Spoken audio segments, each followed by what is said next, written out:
What's going on, guys? I'm Abby Martin, and this is Breaking the Set. We've got two amazing guests for you today. We'll start off the show speaking with author and TV host Tavis Smiley about his new book about Dr. Martin Luther King. And to honor Mahatma Gandhi's birthday, I'll sit down with his grandson, Arun Gandhi, to talk about his grandfather's legacy and the role of nonviolent resistance. So let's get to it, and let's break the set.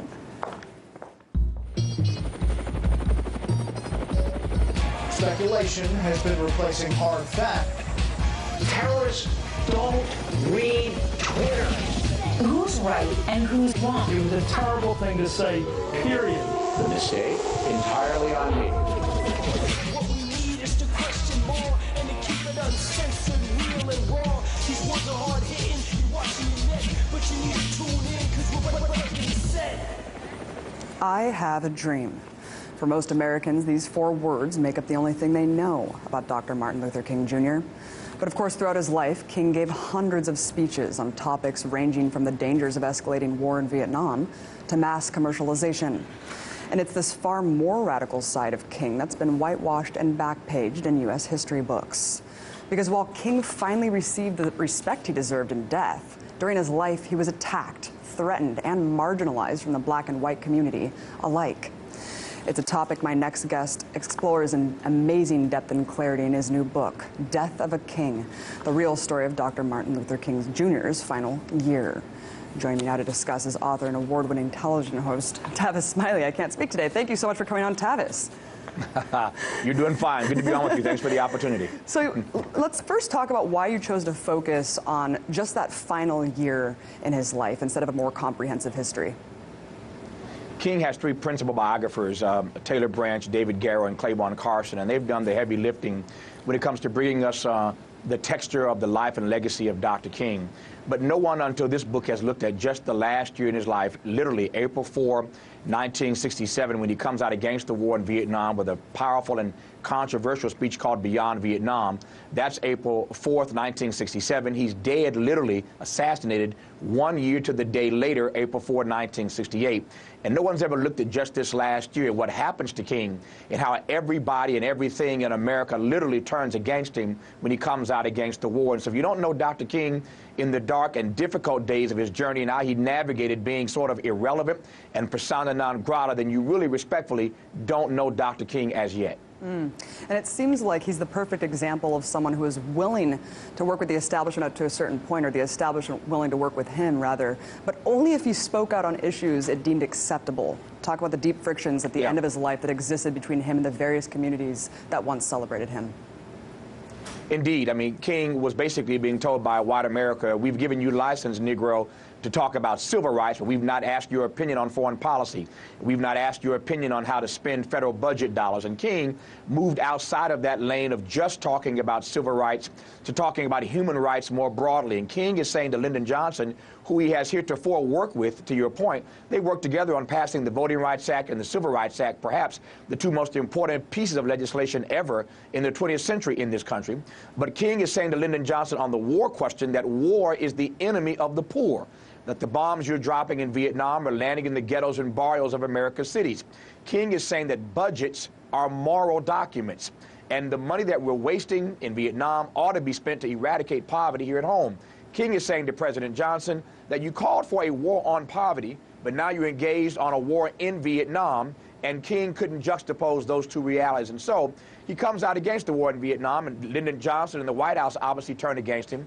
The media, I mean the liberal media, the New York Times, the Washington Post, Time Magazine, the liberal media turns on him, and then white America turns on him very quickly. The last poll in his life, the Harris poll, found that 75%, nearly 3/4 of the American people, thought Dr. King was irrelevant in the last year of his life, and sadly, almost 60% of his own people, 60% of black folk thought he was irrelevant and persona non grata. This is the journey that King has to walk, sort of the last mile of the way, if you will. Unbelievable. And of course, it's come out now that the FBI wiretapped him every step of the way, stunningly, even went as far as sending him an anonymous letter in 1964 telling him to commit suicide.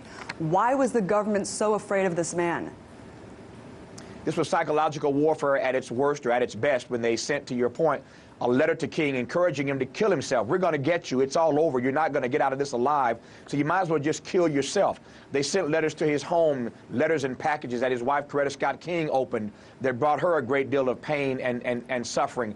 They not only surveyed him and wiretapped him inside of his own camp. His treasurer, James Harrison, his personal treasurer, was a paid FBI informant. His photographer was a paid FBI informant. So he's catching hell and hate from the outside, but he's also getting hell and hate from the inside, and he has to get up every day in the last year of his life and still try to tell the truth. Why were they so afraid?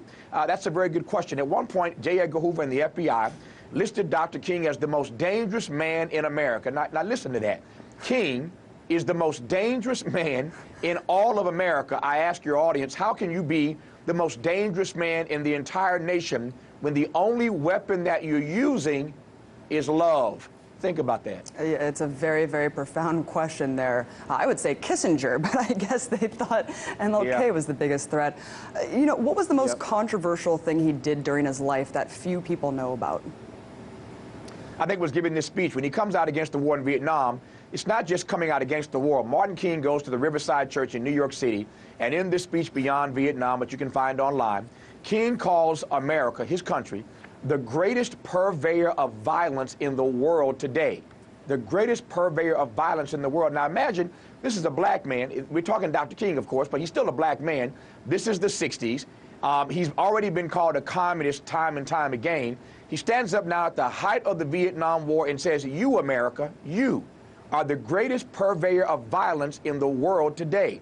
That statement did not sit well with a lot of people, obviously, and everybody turned against him. But in that speech, he also goes on to tell America that we're essentially going to lose our democracy if we don't come to terms with what Martin called the triple threat of racism, poverty, and militarism. Racism, poverty, and militarism. Now, almost 50 years later, what did we see in Ferguson, Missouri a few weeks ago? Racism, poverty, and militarism. So Martin comes out ahead of his time. We all know 5 decades later he was right, but look at the price that he paid in the last year of his life when everything and everybody turns against him just for trying to tell the truth.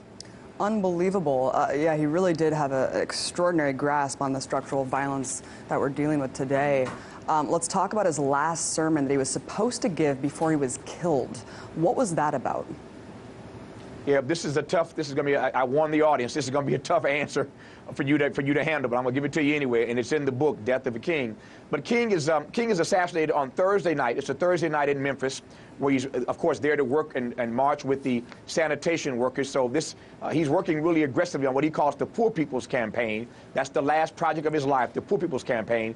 And Memphis is basically a test case. He's in Memphis with these sanitation workers talking about poverty and income inequality, and he hopes to come to Washington, in fact, plans to come to Washington a few weeks later to kick off a national Poor People's Campaign. They killed him, of course, before he got there. They didn't want that embarrassment of Martin King and others, thousands living in tents on the National Mall, embarrassing the federal government. So Martin is in Memphis to march with these sanitation workers. It's a Thursday night. One of the last calls that he makes from the Lorraine Motel where he's murdered is back to his church in Atlanta to tell his secretary and his father, who was his co-pastor, what his Sunday morning sermon was going to be. Hold your seats. The title of that Sunday morning sermon, had he made it back to Atlanta, was going to be called Why America May Go to Hell. Why America May Go to Hell. He didn't say we were. He wasn't condemning America to hell, but his thesis was going to be, again, if we don't get serious about this triple threat of racism and poverty and militarism, America may just lose our democracy. We may just be going to hell. Now, when you tell the average American or the average world citizen that the guy who did the I Have a Dream speech was also going to give a sermon called Why America May Go to Hell, they can't juxtapose those two things, and they can't, because all we know is I have a dream. That was in '63. Martin lives until '68. He evolves over the last 5 years of his life, and this last year, '67 and '68, is the critical year of his life. And if you don't know that, you don't know King. And I want to introduce you to the King that I know and the King that I love for standing up and never bowing when everybody turned on him. Total continuity in his beliefs, steadfast, incredible story there. Unbelievable. I mean, do you think that this is why most of society has lionized him solely as a martyr without actually examining his views? Because it's very difficult, obviously, and it's challenging. Yeah. I open up this text with an introduction that suggests that Martin's martyrdom has undermined his message. His martyrdom has basically muffled the message he was trying to get us to deal with. And the message, again, about racism and poverty and militarism, about justice for all, service to others, and a love that liberates people. That message was so subversive then, they couldn't handle it. And in many ways, since we're dealing with the same issues in 2014, the message may be even too subversive today. And so we don't want to know the full complexity, the truth about Martin King. We don't want to know Martin King in toto, because it challenges the narrative that we have of the holiday and the monuments and the postage stamps and his name on streets and schools and libraries. But around the world, I really mean this, I've traveled the world, and around the world, Martin Luther King Jr. is so regarded for being a revolutionary. Here in the States, we regard him for being an icon, a civil rights leader, a great orator. But around the world, interestingly, even though Martin is created here in America, he's the greatest American I think we've ever produced. In many respects, he's more regarded and more respected and really understood better around the world as the revolutionary that he was, as opposed to the way that we want to tame him and sanitize him and sterilize him here in the U.S. of A.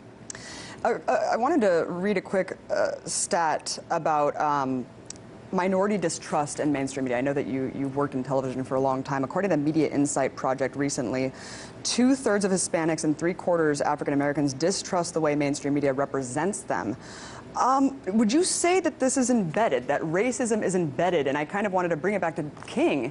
And do you think that the media would treat him differently today, if he were alive today, than they did back then? Well, it's amazing to see how the media treats him now, because it's easy to celebrate, it's easy to affirm, it's easy to elevate dead martyrs. If Martin were here in our face, the media wouldn't love him so much. He wouldn't have been on the cover of every magazine the way he was last year when we celebrated 50 years since the March on Washington. As a matter of fact, I dare say if Martin Luther King Jr. were here last year at that anniversary in Washington of the march, he might not have even gotten on program. If Dr. King came back and was giving the same kinds of talks last summer that he'd been giving at the end of his life, they might not have put him on the program, because his truth would have been too subversive to even be on a program honoring his work and honoring his witness. But at the end of the day, back to your point, the media maltreated Martin in the last year of his life. It's embarrassing, again, to see what the New York Times and the Washington Post and Time Magazine said about him then, although they love him now. But in the most multicultural and multiracial and multi-ethnic America ever, there's good reason why people of color still distrust the media. It's very simple. The media in this country does not look like America. The media doesn't look like America. And the media isn't the only institution that has yet to reflect the breadth and depth of diversity, this beautiful mosaic that we call America. But there's a long way to go. We've covered some ground, but there's a long way to go for the media to reflect what America looks like. And that's why media at its best challenges Americans to re-examine their assumptions. At our best, what broadcast does, not narrowcast, but broadcast. At our best, what broadcast does is to help folk expand their inventory of ideas, and then we use the broadcast mediums at our best to introduce Americans to each other. I fear that in this multicultural, multiracial, multi-ethnic America, that we're still narrowcasting and not truly broadcasting, and that's a problem.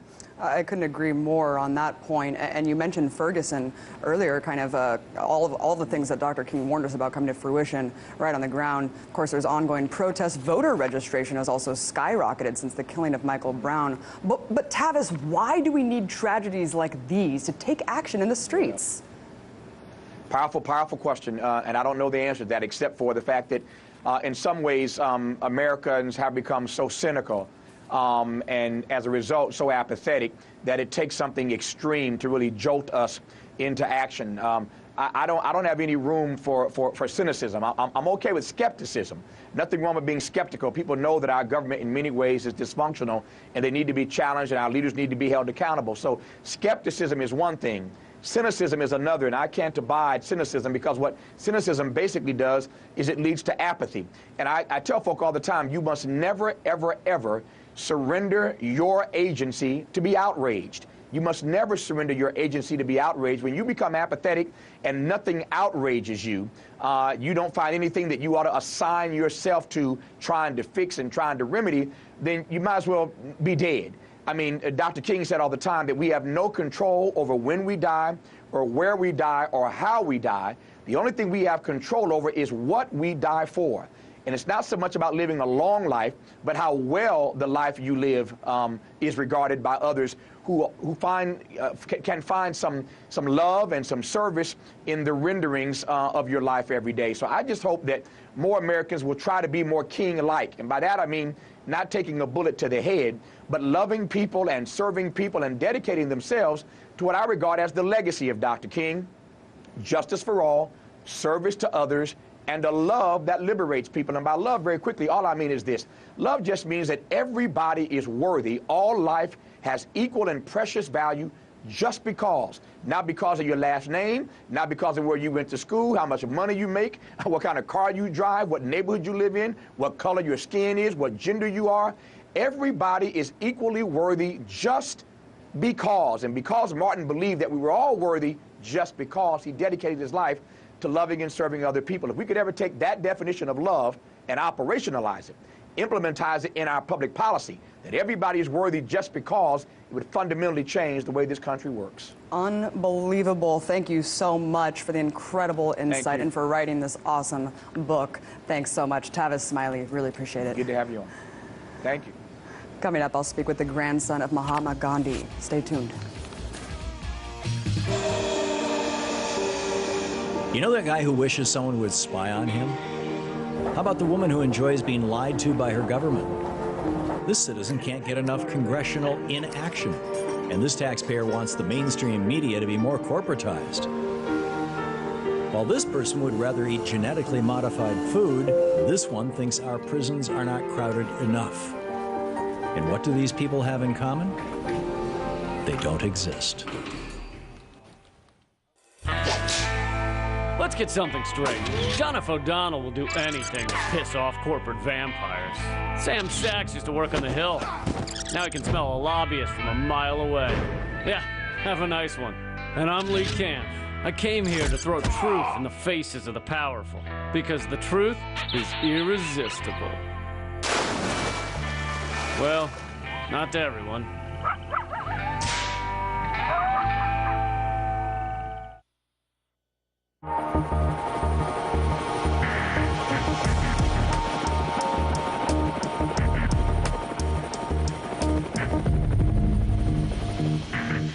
Today is the birthday of one of the most profound revolutionaries in history, Mahatma Gandhi. With so much conflict plaguing the world, with constant crackdowns on dissent dominating the news, Gandhi's call for change through non-violence is perhaps more important and relevant today than during India's independence movement. That's why I'm extremely honored to have had the opportunity to speak with the grandson of Mahatma Gandhi, Arun Gandhi, an activist and author of the book Legacy of Love: My Education in the Path of Nonviolence. I first asked him what lessons from his grandfather have stuck with him the most. Well, I think the most important lesson was about understanding nonviolence.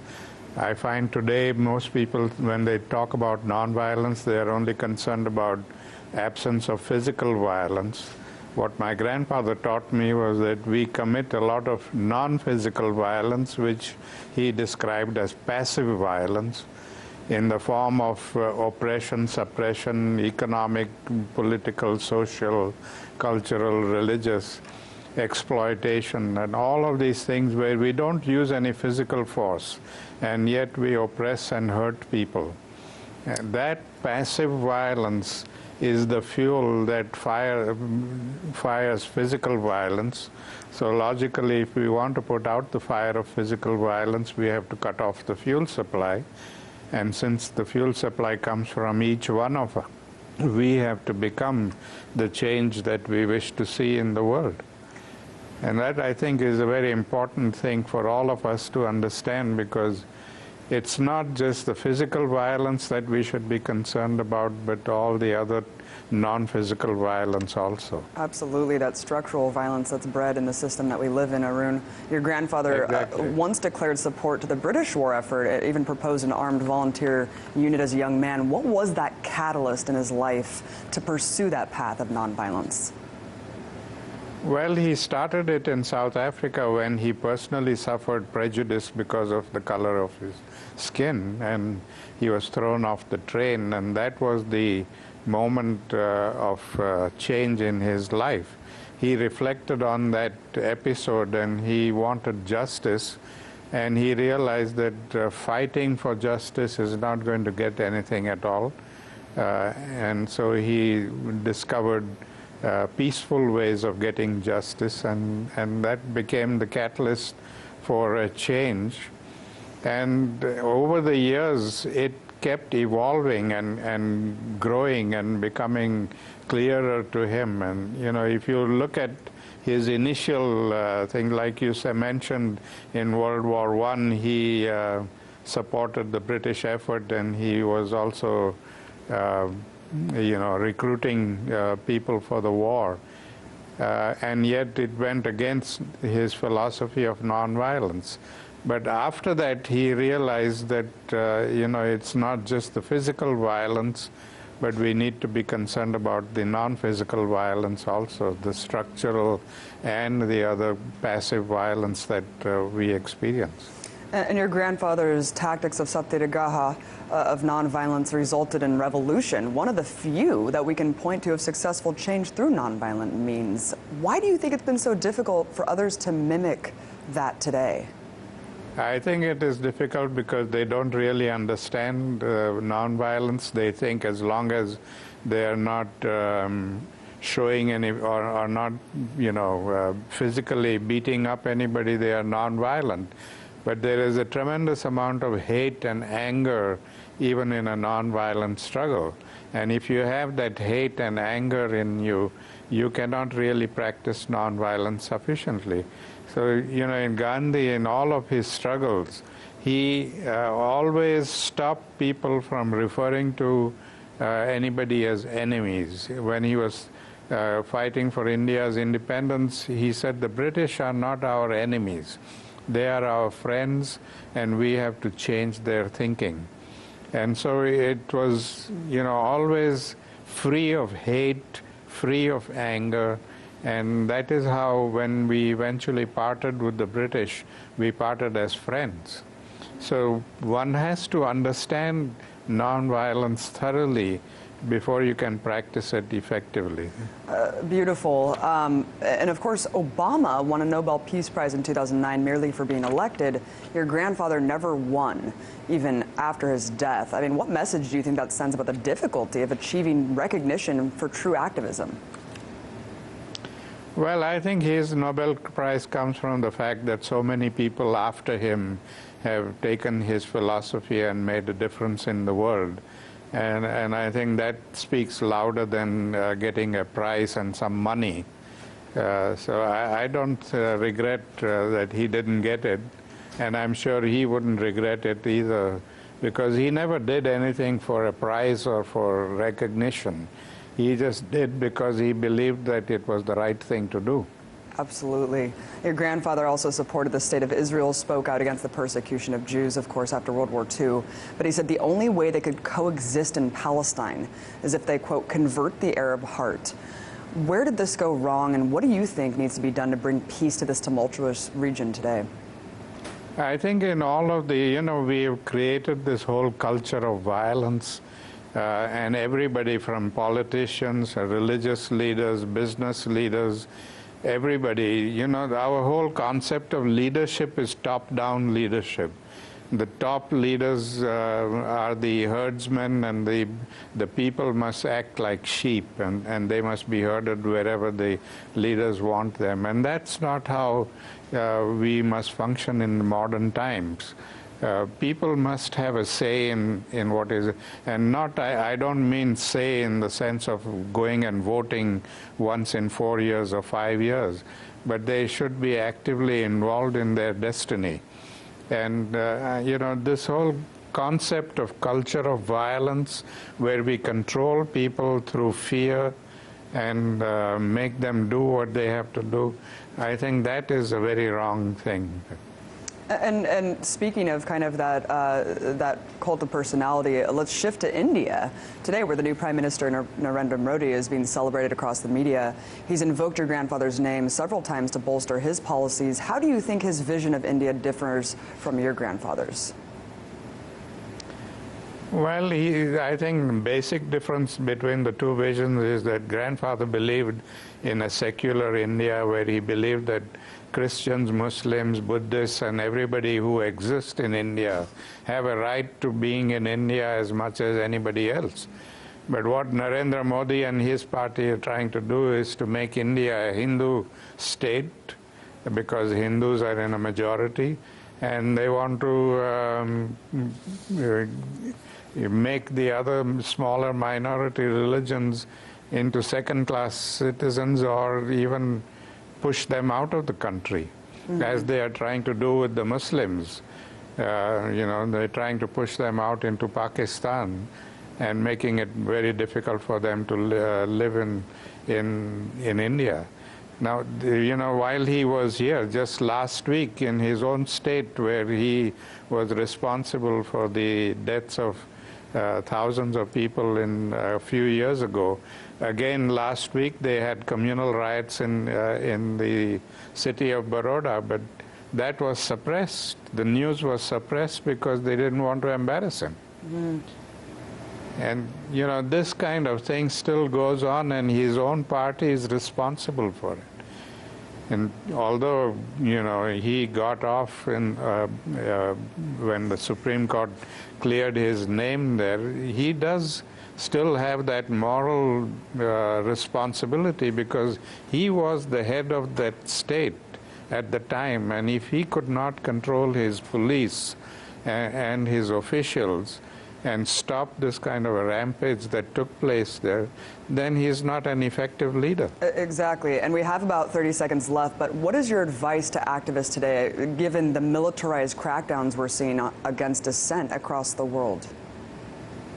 Well, this whole thing about, you know, suppressing people through fear, using military force or using police force and that kind of thing to suppress people, it's outdated. You know, people have to, now they are awake.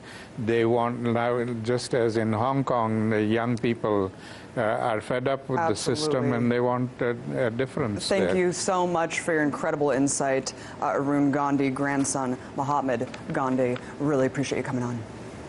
Thank you. Thanks so much for watching the show, you guys. Be sure to follow me on Twitter at Abby Martin. I'll be on vacation for the next 2 weeks, but I'll be back soon to break the set.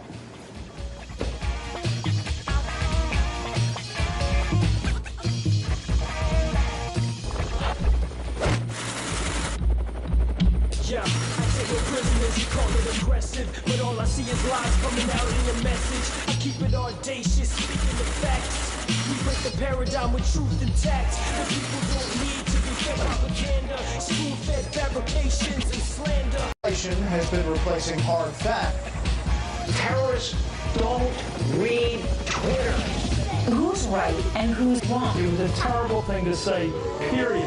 The mistake entirely on me.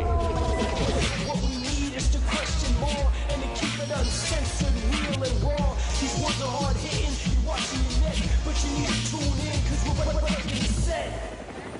I have a dream. For most Americans, these 4 words make up the only thing they know about Dr. Martin Luther King Jr. But of course, throughout his life, King gave hundreds of speeches on topics ranging from the dangers of escalating war in Vietnam to mass commercialization. And it's this far more radical side of King that's been whitewashed and backpaged in U.S. history books. Because while King finally received the respect he deserved in death, during his life he was attacked, threatened, and marginalized from the black and white community alike. It's a topic my next guest explores in amazing depth and clarity in his new book, Death of a King, the real story of Dr. Martin Luther King Jr.'s final year. Joining me now to discuss is author and award-winning television host, Tavis Smiley. I can't speak today. Thank you so much for coming on, Tavis.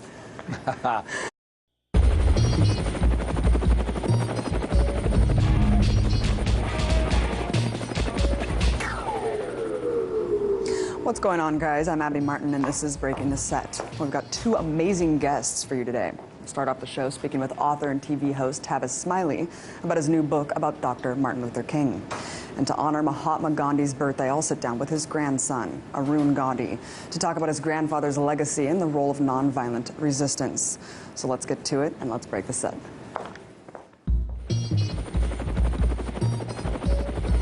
speculation. 1 year to the day later, April 4, 1968. And no one's ever looked at just this last year, what happens to King, and how everybody and everything in America literally turns against him when he comes out against the war. And so if you don't know Dr. King in the dark and difficult days of his journey and how he navigated being sort of irrelevant and persona non grata, then you really respectfully don't know Dr. King as yet. And it seems like he's the perfect example of someone who is willing to work with the establishment up to a certain point, or the establishment willing to work with him, rather, but only if he spoke out on issues it deemed acceptable. Talk about the deep frictions at the end of his life. You're doing fine. Good to be on with you. Thanks for the opportunity. So let's first talk about why you chose to focus on just that final year in his life instead of a more comprehensive history. King has three principal biographers, Taylor Branch, David Garrow, and Claiborne Carson, and they've done the heavy lifting when it comes to bringing us the texture of the life and legacy of Dr. King. But no one until this book has looked at just the last year in his life, literally April 4, 1967, when he comes out against the war in Vietnam with a powerful and controversial speech called Beyond Vietnam. That's April 4th, 1967. He's dead, literally assassinated